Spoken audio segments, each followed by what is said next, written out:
பூண்டு ஊறுகாய் எப்படி செய்கிறதுன்னு சொல்லி பார்க்கலாம்.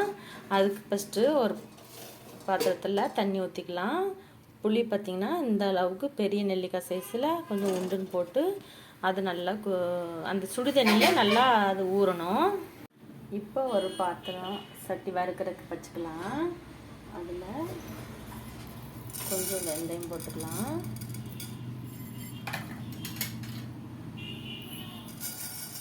கடுகு போட்டுக்கலாம். கடுகு 2 ஸ்பூன்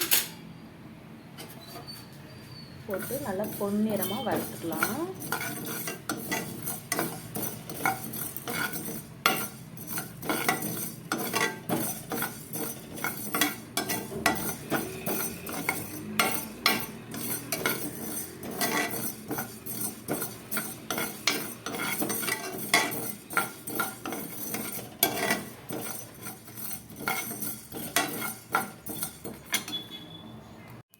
இப்போ பொன்னிறமாக வறுத்தாச்சு. இதை நல்லா மிக்சியில் நுணுக்கி வச்சுக்கலாம்.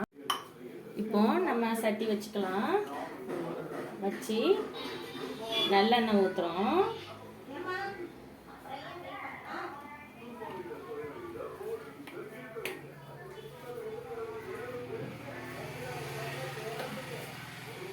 நல்லெண்ணெய் கொஞ்சம் உண்டுன்னு ஊற்றிக்கோங்க.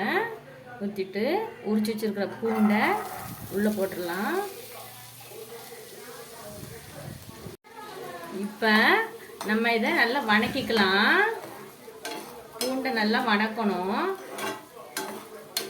நல்லெண்ணெய் தான் நல்லது உடம்புக்கு, அதனால் நம்ம நல்லெண்ணெயில் தான் செய்கிறோம். ஊறுகாய்க்கு அதுதான் டேஸ்ட்டாக இருக்கும், மணமாக இருக்கும் சாப்பிடும்போது. அப்புறம் பூண்டு நிறைய சேர்த்து பூண்டு ஊறுகாய் வாயு தொல்லையெல்லாம் அகற்றும்.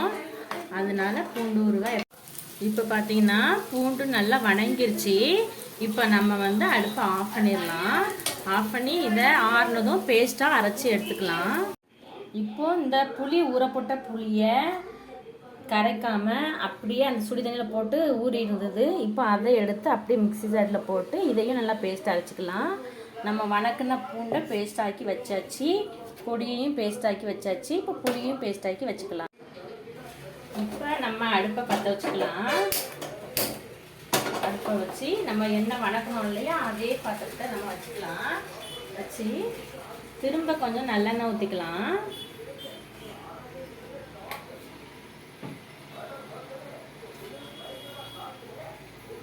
கடுகு போட்டுக்கலாம். வெந்தயம் 2 போட்டுக்கலாம்.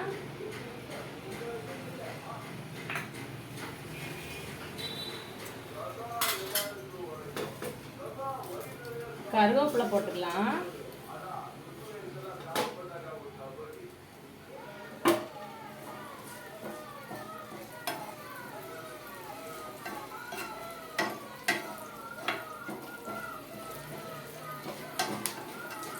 நல்லா பொரியட்டும். நல்லா வணக்குங்க.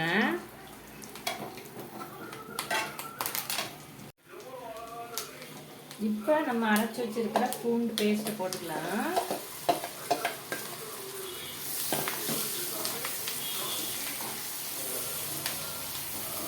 நல்லா வணக்கணும். ஏன் அப்படின்னா பச்சை வாசனை போகணும் இல்லையா, அதனால இந்த பூண்டை நல்லா வணக்கிக்கலாம்.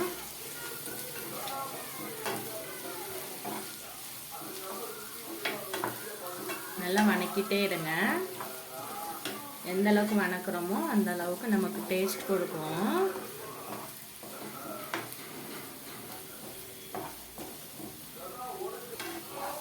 இப்போ வணக்கியாச்சு. இப்போ நம்ம அரைச்சி வச்சிருக்கிற புளி பேஸ்ட்டை அந்த புளியை போட்டுக்கலாம்.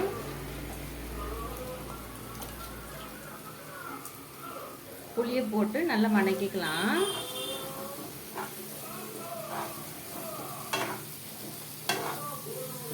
இதையும் நல்லா வணக்கணும். அப்பதான் நம்மளுக்கு அது கெட்டு போகாது.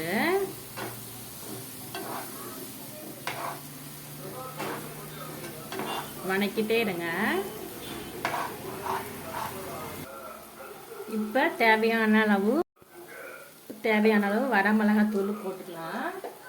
எந்த அளவுக்கு உரப்பு உங்களுக்கு வேணுமோ அந்த அளவுக்கு போட்டு வச்சுக்கலாம். இப்போ உப்பு போட்டுக்கலாம். உப்பு கொஞ்சம் சுள்ளு இருந்தால் தான் அது வந்து நல்லா இருக்கும் சாப்பாட்டில் வச்சு சாப்பிடும்போது. அதனால் உப்பு கொஞ்சம் சுருக்குன்னு தேவையான அளவு போட்டுக்கலாம். போட்டு இதை நல்லா அப்படி வணக்கிக்கலாம். நல்லா வணக்குங்க, எண்ணெய் பிரிஞ்சு வரணும்.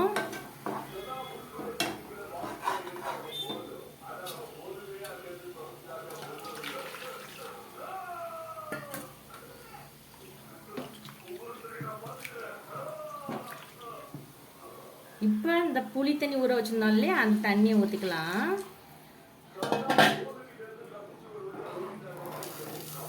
இது நல்லா அப்படியே கொதிக்கட்டும். கொதிச்சு நல்லா சுண்ட வத்தணும்.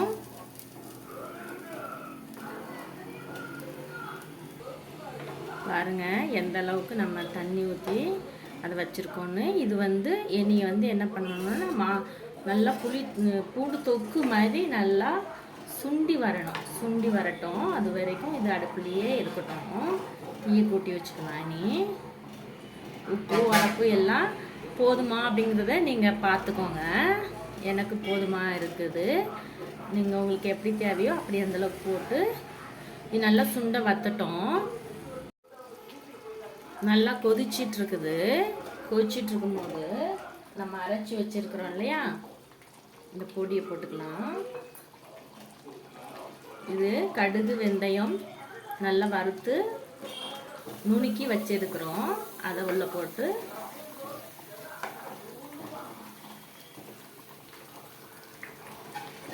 வணக்கிட்டு இருக்கோம். நல்லா வணங்கட்டும். ஒரே வாசம் சூப்பராக வருது. இது நல்லா சுண்டி எண்ணெய் தனியாக பிரிஞ்சு வரணும். அந்த அளவுக்கு நமக்கு இது ட்ரை ஆகணும். இப்போ நல்லா கொதிச்சு சுண்டுற நிலைமைக்கு வந்துட்டுருக்குது. இந்த நேரத்தில் சீனி 2 ஸ்பூன் போட்டுக்கலாம். சீனி இல்லைன்னா உங்களுக்கு வேண்டான்னா ஒரு மண்டை வெல்லம் வந்து ஒரு கட்டி போட்டுக்கலாம். போட்டு நல்லா இதையும் வணக்கலாம். இப்போ கொஞ்சம் ஊறுகாய் பதத்துக்கு வந்திருக்குது. இன்னுமே நல்லா எண்ணெய் பிரிஞ்சு வரணும். இன்னும் தொக்கு பதத்துக்கு இதை சுண்ட வைக்கணும். இப்போ பார்த்தீங்கன்னா இந்த கன்சிஸ்டன்சியில் இருக்குது. இன்னும் நல்லா நமக்கு சுண்டணும். அதனால் இன்னும் சுண்டட்டும். இப்போ பாருங்கள், நம்மளுக்கு வந்து பூண்டு ஊறுகாய் ரெடி ஆயிடுச்சு. நல்லா சுண்டி எண்ணெய் வந்து பிரிஞ்சு வந்துருச்சு. பாருங்கள், இப்படி நம்ம வச்சுருக்கும் போது எண்ணெய் வந்து சைட்லலாம் பிரிஞ்சு வருது. இப்படி கிண்டும் போது ஒரு அல்வா ஸ்டேஜ் மாதிரி நமக்கு வந்து அது அப்படி சுருண்டு வரணும். இப்படி சுருண்டு வந்தாலே அது நமக்கு வந்து பிரிஞ்சு வந்துருச்சு எண்ணெய். அப்போ அந்த பக்குவம் கரெக்டாக வந்துருச்சு. பாருங்கள், நம்ம ஊற்றின தண்ணி எல்லாமே நல்லா வற்றி அப்படியே சைட்லலாம் எண்ணெய் வந்து பிரிஞ்சு வருது. இப்போ வந்து நம்மளுக்கு அந்த ஊறுகாய் ரெடி ஆச்சு. இனி இதை ஆற வச்சு ஒரு கண்ணாடி பாட்டில்லையோ இல்லை ஒரு பிளாஸ்டிக் பாட்டில்லையோ நீங்கள் வச்சுக்கலாம். 6 மாதம் உங்களுக்கு கெடாது. இதை நீங்கள் உங்கள் பிள்ளைங்களுக்கு சாப்பாட்டுக்கு கொடுத்து விட்டுக்கலாம். ஸ்நாக்ஸ்க்கு வச்சுக்கலாம், தொட்டு சாப்பிட்றதுக்கு வச்சுக்கலாம். சூப்பராக இருக்கும். சப்ஸ்கிரைப் பண்ணுங்கள், லைக் பண்ணுங்கள். தேங்க்யூ.